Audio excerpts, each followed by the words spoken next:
Democrats are digging deeper into one of President Donald Trump's best-kept secrets. You knew that one. His finances. Congressman Adam Schiff says the House Intelligence Committee he chairs has sent a subpoena to the U.S. unit of Germany's Deutsche Bank. It's one of the president's creditors. Other financial institutions have also reportedly been subpoenaed. The House Financial Services Committee has done the same. The potential use of the US financial system for illicit purposes is a very serious concern. The Financial Services Committee is exploring these matters as they may involve the President and his associates as thoroughly as possible. In his testimony to Congress in February, Trump's former lawyer Michael Cohen detailed the president's history of suspected financial crimes. He said the president inflated his assets to get loans from banks like Deutsche.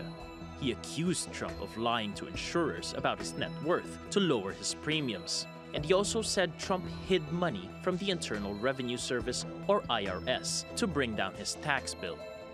The House Ways and Means Committee is looking into these accusations. It's asked the IRS to hand over Trump's tax returns for the years 2013 to 2018, a request the White House has pledged to block. No, there is no law. As you know, I got elected last time with the same issue, and while I'm under audit, I won't do it. If I'm not under audit, I would do it. I had no problem with it, but while I'm under audit, I would not give my taxes. There's no law whatsoever. House Democrats have given the IRS until April the 23rd to comply. The president will likely refuse the request, and that's expected to open a legal battle that the Supreme Court may have to settle. Paolo Montecillo, TRT World. Let's get more on the story now with Jeffrey Tucker in Great Barrington, Massachusetts. He's the editorial director of the American Institute for Economic Research.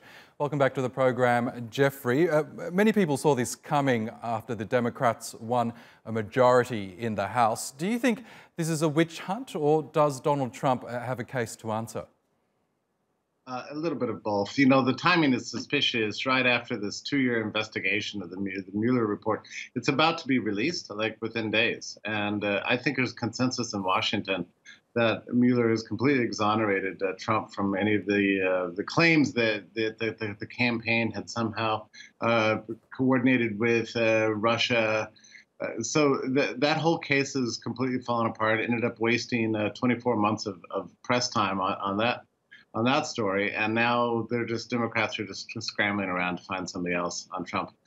What they're looking into is an interesting period in Trump's career where he was not able to get many loans from American banks because he was actually not proven to be a very good credit risk, actually.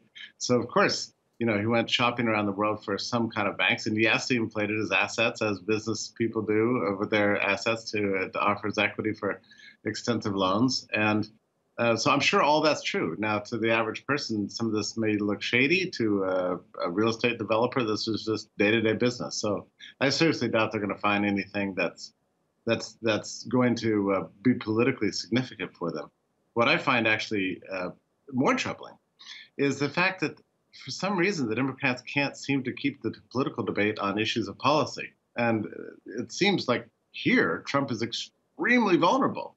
Like the trade war that he's embarked upon all over the world is not amounted to. It's been very punishing for American businesses and American consumers, and disrupted trade routes all over the world. I mean, why can't they talk about this? It's almost like the Democrats are the party of anti-ideas. They're not interested in discussing ideas, and they just keep going back to the same, looking for some kind of financial scandal that will lead to his impeachment. And really, it's a kind of a waste of time, and actually emboldens Trump's supporters. Interesting. Now, Donald Trump's lawyers have swung into action, unsurprisingly. They've said that such congressional subpoenas aren't valid nor enforceable. Do you agree?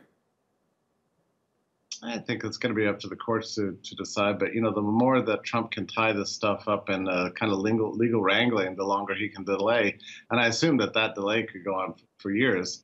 So I think that Trump is, at this point, after having lived through the Mueller investigation, is a little bit impervious to these kind of investigations. He keeps lawyers all around him all the time, and they keep doing their lawyering thing, and Democrats keep doing their investigation thing, and then the world just goes on. I mean, again, I think that from my perspective, there's plenty that they could be going after Trump on political grounds, on grounds of policy, without this endless financial investigation and these insinuations that somehow he's a crook and they're going to discover this.